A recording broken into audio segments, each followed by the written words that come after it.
Hello ladies, welcome to my channel. In today's video, we are going to be talking all about how we can be poised at home. Now typically I cover more homemaking and taste-making content, I guess maybe more lifestyle content over on our other channel. Sometimes you'll see me with my husband, you'll get the odd vlog here and there, but typically it is homemaking and tastemaking over on that channel. But I still wanted to cover how we can be poised at home on this channel, as it is a part of this series and we can't neglect what we will learn about poise at home. So we're gonna talk about it.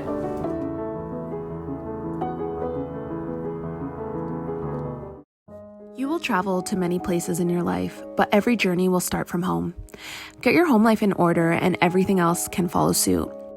As poise people, it is important that we take our poise with us wherever we are. Whether we are behind closed doors or in crowds of people, we are making our poise a way of life. Let's explore how we can be poised, chez nous, and beyond. Now, before I go any further, I have to tell you, over on my other channel in the month of February, we are going to be covering all about how we can be chic and poised at home over on that channel, all in the month of February. So if that does sound like something that's of interest to you, I would encourage you to go subscribe over there. Here's a thing about practicing and cultivating your poise at home. You are going to be practicing and cultivating your poise at home behind closed doors. And if you can do this at home, of course you'll be able to then do it in public around people, because who we are at home behind closed doors is demonstration of who we actually are. Whereas a lot of us can come and get around people and put on an act and be a certain way around certain people. Think of it this way. Do you act any differently at home to how you act at work? Do you act any differently around your grandparents to how you act in front of your friends? Usually there is some type of disconnect. And for me personally, as poise and leveling up is something that I want to take seriously, I'm really trying to have it so who I am at home is the same person that I am when I go out onto the streets. Now that doesn't happen all the time, but it is something that I am working towards. And I feel like if I can't be like this behind closed doors, I'm going to feel like a fraud outside in the real world. So with that being said, one of the quick ways that we can elevate our home and practice poise in our home is by getting rid of the clutter. Very quickly, I wanted to move to the UK for years before I actually ended up doing so. And when I made that decision, I got rid of everything in my house. And then there was a period of time where I didn't think that I was going to move to the UK. And during that period, I was very intentional about what I brought back into my home, because as I was getting rid of that clutter the first time around, I realized I had really stored a lot of things that had no use to me. So one of the first ways that you can level up your home and practice poise is by eliminating the clutter. The next thing that you can do to really level up your home and practice poise is by getting rid of the things that are really just not in tip-top shape. This is something that me and my husband are constantly battling over because he is somebody that holds on to things that are maybe more sentimental, whereas for me personally, it has to be quite sentimental for me to hold on to it, and even then I'm quite ruthless. I feel like I'm even more ruthless since moving to the UK because the house sizing here is a lot smaller than what I'm used to in Canada. But equally, I feel like if you don't have the space to enjoy the things that you have, well, you don't enjoy them. So what's the point in holding on to it? One of the things that has really helped us though in this transition process has been anything that does come into the home should at least be of use or contribute to the overall style. But you might be asking yourself, what is your overall style? For us personally, and I have touched on this in a video over on our other channel, is that understanding not only the structure of your home. I think it's a lot harder if you have a more old traditional house to make that house look modern, and then vice versa. If you have a modern house, I find it a little bit more tricky and a little bit more difficult to make that look like cottagecore. Does that make sense? So for us personally, we've looked at the structure of our house. We've looked at some of the things that we have and the things that we like, the type of lifestyle that we want to live. And we've kind of understood that we like a little bit more of a classic and traditional English heritage brand type of feel. And that has dictated the pieces that we have brought into our home as of recently. So ask yourself, if something has a place in your home, does it contribute to the overall style and does it have use? The next thing that I want to speak to in regards to keeping a poised and clutter-free home is having minimal things to reduce the chaos in the environment. I have gotten rid of so many things, and some of these things were in still very good working order, but I have girlfriends. I have a box of things that I'm going to bring over to my girlfriend's house. She just moved, and so she has more of a bohemian free spirit style. But until I understood what style I wanted to run with in the home, some of the stuff we had was kind of bohemian. Some of it was kind of, it was just all over the place. I know she has a more bohemian, free-spirited vibe, so the Aztec rug that I bought is gonna go to her, and I'm sure she will make it look a lot better in her home. But I find when you kind of have a more minimalist vibe, and when I say minimalist, I don't mean like you've got one big white room with one bed in it. I just mean that you don't have a ton of things. Over there, I've got a jewelry box, a picture, and another jewelry box. I probably don't need 2 jewelry boxes, but I hope you know what I mean. Just the more things that you have is the more cluttered it's going to look. A quick example of this is I feel so bad, and hear me out, but I went to Abu Dhabi and Dubai in the last couple of years, and one of my cousins, he bought me this little, it was like, you know when they write, it's like a glass bottle and they'll write Dubai in the sand and then you can take that sand home with you. It was, when I tell you it was neon green and neon blue, it was hideous. And I did keep it for 2 years, and then I started to put it in a closet, and one day I was just like, why am I holding on to this? And so I did try, because I could have used the glass it was in as a little flower vase, like a little, what are they called? Button vase? And I did try to get the sand out, but it was not budging. I don't know if they put water in there or they glue it down, and it wasn't budging. And I didn't want to offend him in that moment. And my cousin, he's young. It's my cousin's son. And I was so touched that he wanted to buy that for us with his own spending money. And I feel like that's sometimes the point of contention that people have. They don't want to offend somebody, and they know that their hard-earned money was spent on something, but equally it's not serving anyone by sitting in a box in a closet. So I think sometimes, of course, we want to honor the money that people have spent on certain things, but equally, if there is an opportunity to get rid of it, or voice in a poised way, maybe there was something else that they could have got that would have fit the vibe of your home a little bit more.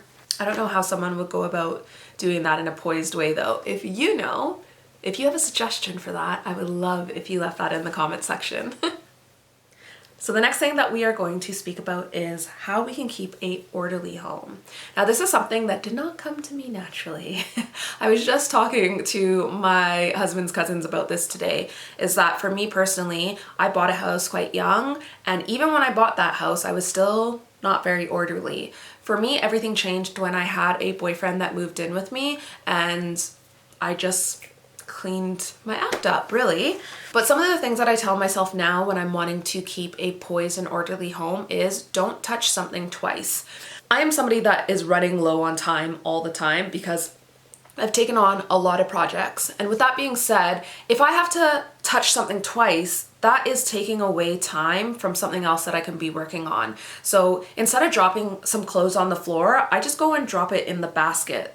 And I find that I do save a lot of time that way. And obviously, just literally before I sat down to film this video, I had invited my husband's cousin in for a cup of tea, and she couldn't make it in for a cup of tea, but I confidently was able to invite her in for that cup of tea because I knew the state of how I keep my house and how I would have left it. And that is such a good feeling, instead of feeling embarrassed if you don't know what state you're gonna find your house in. The next thing that has helped me keep an orderly home is to practice routines, get storage, and fight the bad habits. So again, instead of just dropping the clothes on the floor, just putting it in the basket. Getting storage has been a huge one here in the UK, and that's a lot of storage that is built into furniture. It has really helped us. And practicing routines. I am someone that I don't have the same routine from day to day, so this was something that took a little bit more time for me to adjust to, but now I get up, I do the washing, I do the cleaning, and then I move on with my day. So we've spoken about the inside of our home. How can we go about practicing being a good and poised neighbor, which obviously indicates kind of outside the home.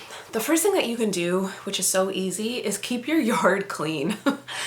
Pretty self-explanatory, but yet we can go through many neighborhoods and see there are some people who take this into consideration and some people who don't. The next thing that you can do in order to be a good and poised neighbor is say hello. Again, sometimes I get hellos from my neighbors, sometimes I don't. I still smile or say hello. Just acknowledge the person. They might not say hello to you, but elevate yourself. If they don't say hello to you, that's their prerogative. The next thing, which if my husband was sitting here right now, he would be advocating for, is be mindful about how you park. We just renovated our whole back garden this year because people kept on parking in a place where we couldn't get off the driveway, and my husband actually scraped the whole side of his car once trying to get off the driveway. So it is something to be mindful of. I feel like it's something that we don't need to be mindful of as much in Canada, but here in the UK for sure. The next thing that you'll want to be mindful of is the noise. I have to tell you, my husband this one time wouldn't let me vacuum the room, and it was like 8:55 at night because of our neighbors. And just last week he went over to our neighbors and helped them set up a karaoke machine that our neighbor karaoke's at like 10 o'clock at night. So of course I won't vacuum late, but I wish it was a reciprocated situation. Do you have an animal? We have two. Pick up your animals' droppings. Again, this is kind of a point of contention in our area because we have two dogs and we pick up after them. But cats, if you aren't in the UK, you may not know that they have the right to roam. So really a cat can come and do their business in your garden and you can't do anything about it. But I do think that it would be quite lovely if, even if that is the law, that homeowners and pet owners still try to do their part. Do you leave your garbage out everywhere? Do you use your neighbor's garbage? We've had both happen to us in Canada and here. So just be mindful of where you're putting your garbage. Be mindful of if you're even using your own garbage bin, because it's a little bit challenging if someone else has used your bin and then you go to use yours and it's full and then garbage doesn't come for another 2 weeks. The last thing that I want to say on this is just to be friendly. During the pandemic, we have really gotten to know our neighbors, and I think that time at home just obviously forced us to start talking to the people that were around us, and it's been really lovely actually. So if you are looking at being a good and poised neighbor, talk to your neighbors. The last topic I want to talk about is how we can be poised at work, because let's be honest, sometimes work situations brings the absolute opposite out of us. Employing poise at work is crucial. Potential advancements, promotions, customers, and clients are dependent on you. No pressure. No matter what business you work in, whether you are the head honcho or you're sifting letters in the mailroom, poise is your greatest asset at work. It will get you noticed, and you, my friend, will go far because of it. There is much to remember, but no need to be overwhelmed. Here are a few reminders.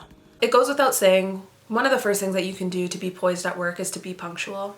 And the next thing that we can go along with saying is, if you choose to act with integrity in all situations at work, it might not necessarily go your way, but you know that you've done your best in the situation. I think another thing that we have to take in consideration when we're looking at being poised at work is that first impressions actually are important, and so I try to put my best foot forward. I I think another way that we can practice poise at work is to listen more than we speak. I think often in situations we want to be heard, we want to show that we know what we're talking about, or maybe we're trying to prove something. But I think sometimes it's really important to listen more than we speak and then just execute. Let your work do the talking for you. Are you someone that can take constructive criticism? Some people can, some people cannot. If you're one of those people who can't, do try to be mindful of getting defensive, because it just doesn't put you off in a very poised or good light. Now, this next one, it might seem very plain as day, but look alert. I was at one of my clients recently, and one of the ladies that works there just is always like, just placid. And I always, and even my client is always like, wake up, like wanting to shake this particular girl. And I think it just shows that it doesn't show that you're alert and ready to do your job or get to work. The next thing that you can really employ if you're looking at being poised at work is being diplomatic. I've had a circumstance recently with a client and some of the people that is at this business, and even if you feel a certain way, I would be very diplomatic in the way that you say it, and for the love of God, I wouldn't put something that is very emotional into an email, because even if you might be right about something, taking such an emotional route to dealing with the situation isn't going to put you off in the best light, and you're going to look like you're acting emotional and acting rash. So try to be diplomatic even if you think you're in the right. Now, the last two things that I want to talk about is gossip and shared areas. Have you ever gone to the shared area at your workplace and there's nowhere to sit because people have their feet up on things, or there's garbage everywhere, or maybe someone is just talking on their phone really loudly and they haven't excused themselves out of the building? Don't be that person. It's not very poised, it's not very elegant, and it's definitely not very leveled up. Equally, gossip. We all have gossiped from time to time, I think, but I think that if you do gossip in the workplace, it not only shows the person that you are gossiping about that you're not professional, because let's be real, typically these things do get back to somebody, but it also shows the person that you're gossiping to that you could potentially speak about them in that manner. And I find that then there's no loyalty even between the two people that are gossiping in that situation. Anyways, my friends, I hope you've learned a little bit about practicing poise at home and in the workplace. If you have, I would love if you went over to our homemaking and tastemaking channel, The Daily Davis. It is always linked for you in the description box, and I will have it linked right at the end of this video for you. Thank you so much for watching. I hope you enjoyed it and will be in with us on the next video. Bye.